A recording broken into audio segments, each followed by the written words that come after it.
मैं एक घर के करीब से गुजर रहा था कि अचानक से मुझे उस घर के अंदर से एक बच्चे की रोने की आवाज आई। उस बच्चे की आवाज में इतना दर्द था कि अंदर जाकर वो बच्चा क्यों रो रहा है यह मालूम करने से मैं खुद को रोक ना सका। अंदर जाकर मैंने देखा कि एक माँ अपने 10 साल के बेटे को आहिस्ता से मारती और बच्चे के साथ खुद भी रोने लगती। मैंने आगे होकर पूछा, बहन जी आप इस छोटे से बच्चे को क्यों मार रही हो जबकि आप खुद भी रोती हो। उसने जवाब दिया, भाई साहब इसके पिताजी भगवान को प्यारे हो गए हैं और हम लोग बहुत ही गरीब हैं। उनके जाने के बाद मैं लोगों के घरों में काम करके घर और इसकी पढ़ाई का खर्च बमुश्किल उठाती हूँ और ये कम वक्त स्कूल रोजाना देर से जाता है और रोजाना घर देर से आता है। जाते हुए रास्ते में कहीं खेल कूद में लग जाता है और पढ़ाई की तरफ जरा भी ध्यान नहीं देता है, जिसकी वजह से रोजाना अपनी स्कूल की वर्दी गंदी कर लेता है। मैंने बच्चे और उसकी माँ को जैसे तैसे थोड़ा समझाया और चल दिया। इस घटना को कुछ दिन ही बीते थे कि एक दिन सुबह सुबह कुछ काम से मैं सब्जी मंडी गया तो अचानक मेरी नज़र उसी 10 साल के बच्चे पर पड़ी जो रोजाना घर से मार खाता था। मैं क्या देखता हूँ कि वो बच्चा मंडी में घूम रहा है और जो दुकानदार अपनी दुकानों के लिए सब्जी खरीद कर अपनी बोरियों में डालते तो उनसे कोई सब्जी जमीन पर गिर जाती थी, वो बच्चा उसे फौरन उठाकर अपनी झोली में डाल लेता। मैं ये नज़ारा देखकर परेशानी में सोच रहा था कि ये चक्कर क्या है। मैं उस बच्चे का चोरी चोरी पीछा करने लगा। जब उसकी झोली सब्जी से भर गई तो वो सड़क के किनारे बैठकर उसे ऊंची ऊंची आवाजें लगाकर वो सब्जी बेचने लगा। मुंह पर मिट्टी, गंदी वर्दी और आंखों में नमी। ऐसा महसूस हो रहा था कि ऐसा दुकानदार जिंदगी में पहली बार देख रहा हूँ। अचानक एक आदमी अपनी दुकान से उठा जिसकी दुकान के सामने उस बच्चे ने अपनी नन्ही सी दुकान लगाई थी। उसने आते ही एक जोरदार लात मारकर उस नन्ही दुकान को एक ही झटके में रोड पर बिखेर दिया और बाजुओं से पकड़कर उस बच्चे को भी उठाकर धक्का दे दिया। वो बच्चा आंखों में आंसू लिए चुपचाप दोबारा अपनी सब्जी को इकट्ठा करने लगा और थोड़ी देर बाद अपनी सब्जी एक दूसरे दुकान के सामने डरते डरते लगा ली।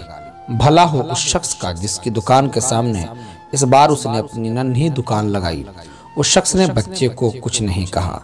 थोड़ी सी सब्जी थी, ऊपर से बाकी दुकानों से कम कीमत, जल्द ही बिक्री हो गई और वो बच्चा उठा और बाजार में एक कपड़े वाली दुकान में दाखिल हुआ और दुकानदार को वो पैसे देकर दुकान में पड़ा अपना स्कूल बैग उठाया और बिना कुछ कहे वापस स्कूल की ओर चल पड़ा और मैं भी उसके पीछे पीछे चल रहा था। बच्चे ने रास्ते में अपना मुंह धोकर स्कूल चल दिया। मैं भी उसके पीछे स्कूल चला गया। जब वो बच्चा स्कूल गया तो 1 घंटा लेट हो चुका था, जिस पर उसके टीचर ने डंडे से उसे खूब मारा। मैंने जल्दी से जाकर टीचर को मना किया कि मासूम बच्चा है, इसे मत मारो। टीचर कहने लगे कि यह रोजाना 1-1.5 घंटे लेट से ही आता है और मैं रोजाना इसे सजा देता हूँ कि डर से स्कूल वक्त पर आए और कई बार मैं इसके घर पर भी खबर दे चुका हूँ। खैर, बच्चा मार खाने के बाद क्लास में बैठकर पढ़ने लगा। मैंने उसके टीचर का मोबाइल नंबर लिया और घर की तरफ चल दिया। घर पहुंचकर एहसास हुआ कि जिस काम के लिए सब्जी मंडी गया था वो तो भूल ही गया। मासूम बच्चे ने घर आकर माँ से एक बार फिर मार खाई। सारी रात मेरा सर चकराता रहा। सुबह उठकर फौरन बच्चे के टीचर को कॉल की कि मंडी टाइम हर हालत में मंडी पहुंचे और वो मान गए।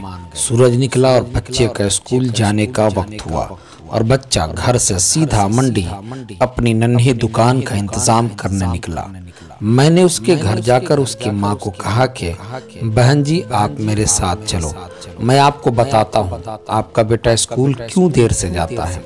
वो फौरन मेरे साथ मुंह में यह कहते हुए चल पड़ी कि आज इस लड़के की मेरे हाथों खैर नहीं, छोड़ूंगी नहीं उसे। आज मंडी में लड़के का टीचर भी आ चुका था। हम तीनों ने मंडी की 3 जगहों पर पोजीशन संभाल ली और उस लड़के को छुप कर देखने लगे। आज भी उसे काफी लोगों से डांट फटकार और धक्के खाने पड़े और आखिरकार वो लड़का अपनी सब्जी बेचकर कपड़े वाली दुकान पर चल दिया। अचानक मेरी नजर उसकी माँ पर पड़ी तो क्या देखता हूँ कि वो बहुत ही दर्द भरी सिसकियां लेकर लगातार रो रही थी और मैंने फौरन उसके टीचर की तरफ देखा तो बहुत शिद्दत से उसके आंसू बह रहे थे। दोनों के रोने में मुझे ऐसा लग रहा था जैसे उन्होंने किसी मासूम पर बहुत जुल्म किया हो और आज उनको अपनी गलती का एहसास हो रहा हो। उसकी माँ रोते रोते घर चली गई और टीचर भी सिसकियां लेते हुए स्कूल चला गया। बच्चे ने दुकानदार को पैसे दिए और आज उसको दुकानदार ने एक लेडी सूट देते हुए कहा कि बेटा आज सूट के सारे पैसे पूरे हो गए हैं, अपना सूट ले लो। बच्चे ने उस सूट को पकड़कर स्कूल बैग में रखा और स्कूल चला गया। आज भी वो 1 घंटा देर से था। वो सीधा टीचर के पास गया और बैग डेस्क पर रखकर मार खाने के लिए अपनी पोजीशन संभाल ली और हाथ आगे बढ़ा दिए कि टीचर डंडे से उसे मार ले। टीचर कुर्सी से उठा और फौरन बच्चे को गले लगाकर इस कदर जोर से रोया कि मैं भी देखकर अपने आंसुओं पर काबू ना रख सका। मैंने अपने आप को संभाला और आगे बढ़कर टीचर को चुप कराया और बच्चे से पूछा कि यह जो बैग में सूट है वो किसके लिए है। बच्चे ने रोते हुए जवाब दिया कि मेरी माँ अमीर लोगों के घरों में मजदूरी करने जाती है और उसके कपड़े फटे हुए होते हैं, कोई जिस्म को पूरी तरह से ढांपने वाला सूट नहीं, और मेरी माँ के पास पैसे नहीं है, इसलिए अपने माँ के लिए यह सूट खरीदा है। तो यह सूट अब घर ले जाकर माँ को आज दोगे? मैंने बच्चे से सवाल पूछा। जवाब ने मेरे और उस बच्चे के टीचर के पैरों के नीचे से जमीन ही निकाल दी। बच्चे ने जवाब दिया, नहीं अंकल, छुट्टी के बाद मैं इसे दर्जी को सिलाई के लिए दूंगा। रोजाना स्कूल से जाने के बाद काम करके थोड़े थोड़े पैसे सिलाई के लिए दर्जी के पास जमा किए हैं। टीचर और मैं सोचकर रोते जा रहे थे कि आखिर कब तक हमारे समाज में गरीबों के साथ ऐसा होता रहेगा। उनके बच्चे त्योहार की खुशियों में शामिल होने के लिए जलते रहेंगे। आखिर कब तक? क्या ऊपर वाले की खुशियों में इन जैसे गरीब का कोई हक नहीं? क्या हम अपनी खुशियों के मौके पर अपनी ख्वाहिशों में से थोड़े पैसे निकालकर अपने समाज में मौजूद गरीब और बेसहारों की मदद नहीं कर सकते? आप सब भी ठंडे दिमाग से एक बार जरूर सोचना। दोस्तों, वीडियो अच्छी लगी हो तो वीडियो को लाइक करें, वीडियो के अंदर कमेंट सेक्शन में जाकर के कमेंट करें और आपको इस तरह की और कैसी कहानियां पसंद है वो हमें ज़रूर बताएं और चैनल को सब्सक्राइब करना बिल्कुल ना भूलें। अब हमारी मुलाकात होगी अगली वीडियो में एक और अच्छी कहानी के साथ। तब तक के लिए आप हमें इजाज़त दीजिए और देखते रहिए सुन्नत लाइव।